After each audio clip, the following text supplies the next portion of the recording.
what is the 800-gram challenge? Yeah. Yeah, I hinted at it with the fruits and veggies that I really have people focus on adding more fruits and veggies to their diet in a sustainable way by just adding 800 grams by weight of the fruits and vegetables of their choice each day.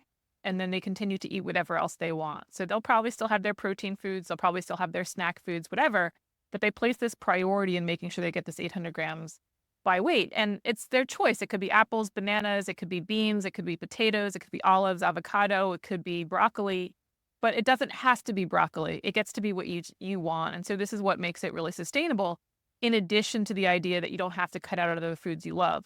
Now, a lot of times people find that some of the snack foods they were eating decrease because they have all this volume of the fruits and veggies, which is a nice benefit of it. But we're not obsessively worried about, okay, some days I might have a cookie or some days I might have a piece of cake. Instead, we're just placing focus on what we're adding to the diet, not taking away. And I'll just add that, the idea for me came out of seeing a research study that was looking at fruit and vegetable consumption relative to health outcomes. So it was a meta analysis. They combined the results of 95 different studies that said, hey, how much fruits and vegetables are people eating? And then what happens to them in terms of death and disease? And no surprise, it was the 800-gram number where the risks went down for like cardiovascular disease and dying and stroke and cancer. And so it comes from observational data about people living and breathing this number and being able to reduce their health risk. Now, I added some rules and I made it into like a diet approach and stuff. But I just like people to know that it wasn't this wacky thing I did with my diet and was like, oh, everyone should follow me. Instead, it came out of research of literally looking at tens and hundreds of thousands of people. It's like, hey, what are diets people are eating that are better associated with health? This is wisdom. I will definitely admit that while I like to think that I am plant based with some seafood and I like to consume plenty of fruits and vegetables, I don't think I'm actually meeting the daily needs that you prescribe. And I feel like there are a few things people like me can do to unblock ourselves. So I'm going to ask a few follow up questions. So, my Yeah. first question is, most of us don't have a weighing scale handy in our pockets, when we're either eating or shopping for food. Are there any hacks on how we can uh, easily quantify what that amount of food looks like? Mm. Yeah, for sure. It ends up being around 6 cups for most fruits and vegetables.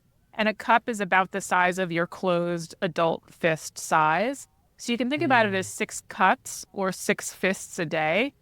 And one of the strategies I like to tell people is 2 cups or 2 fists at like each main meal of breakfast, lunch, and dinner. And so that can be a nice strategy approach. And it really can ground your meal. So you can sort of think about it as, okay, well, at breakfast, maybe I'll have an orange and a banana and my protein bar and then go on my way. Now, I know I already gave my example of my breakfast. I skew my grams a little bit later in the day, but nevertheless, the 6 cups method works for people that are a little bit overwhelmed or not interested in using a scale.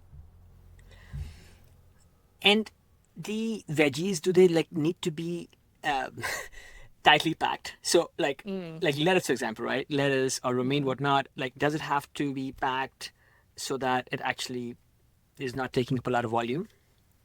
Yeah, so lettuce is kind of the one exception to the 6 cups rule where that doesn't really weigh very much. So when people are estimating by using their cup or their fists, I just tell them to add as much lettuce as they want, but don't necessarily consider it a true cup because it would take actually 5 fists or 5 cups to equal 1 cup of the weight of, let's say, peppers or apple or blueberries or broccoli or something like that. So lettuce is certainly healthy, but some of the reason why the weight is so useful is that the serving size of the food you eat helps tell your brain that you're full. Now, there's lots of things that tell yourself that you're full, but one is the serving size. So when we eat large volumes of fruits and veggies, this helps fill us up. This helps us feel full. This helps with satiety. And so this is how we can sort of keep ourselves feeling full on healthy things instead of filling up on all of the processed stuff. Um, but that all of that to say is like the lettuce doesn't do that as much. It's still quite healthy. I still want people to have it. But like, let's say I'm traveling and I'm thinking about my 6 cups method. I'll probably estimate stuff on top of my salad, but I'm not going to worry too much if I get like 50 extra grams from a salad because it's just like you had hinted at. It's so voluminous, but it's not very heavy. So again, when you don't have a scale, I just think about it as, okay, I'm going to have 6 cups a day and then as many leafy greens as I want, not worrying exactly what the weight of those are. You see, your answer is so comprehensive. It's obvious that your research and your methodology behind the food guidance has been so comprehensive. Does it, a couple other follow-up questions. One, are all veggies and fruits the same? So I know a lot of people love eating potatoes, right? And potatoes could be baked, could also be fried. Another example, persimmon season just hit California. I've been binging on persimmons. I will not admit how many persimmons I can eat through in one day. So can you give us some insights into what kind of fruits and vegetables are, let's say, the best part of this diet? Yeah. Yeah. The best ones are going to be the ones that you eat.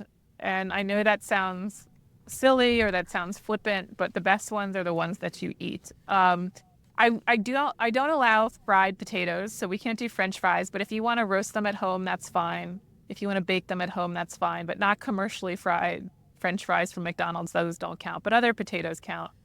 And then tons of fruit is good. I think what people don't understand is that fruits and vegetables have lots of different micronutrients in them. So even though some might be better in vitamin C and others might be better in magnesium, once you have a few of them in the day, in addition to the other foods that you're going to eat, you're going to actually cast a wide net across all of the nutrients you need. And so people will worry about the best when in reality, you don't need the best. You need a good amount of them with some diversity. I mean, it doesn't every single day, you don't need to have 30 different fruits and vegetables. But, also every single day, you're not only going to eat persimmons. You'll have a lot, but you'll have some other things. And when you have a mixture of them, you don't need the best in any single one because you cast a wide net and you capture a lot of vitamins and minerals that way. So even things, and I just ran an analysis for my podcast, but even basic things like tomato and lettuce and banana and potato are really, really healthy. And I kind of get sick of people looking down on stuff like that and thinking they all need kale or like locally sourced raspberries to be healthy, when really run-of-the-mill stuff, potatoes, onions, bananas, carrots, apple are really, really healthy and should not be overlooked. And so long as we have a little bit of mixture, especially across days, you're going to be fine.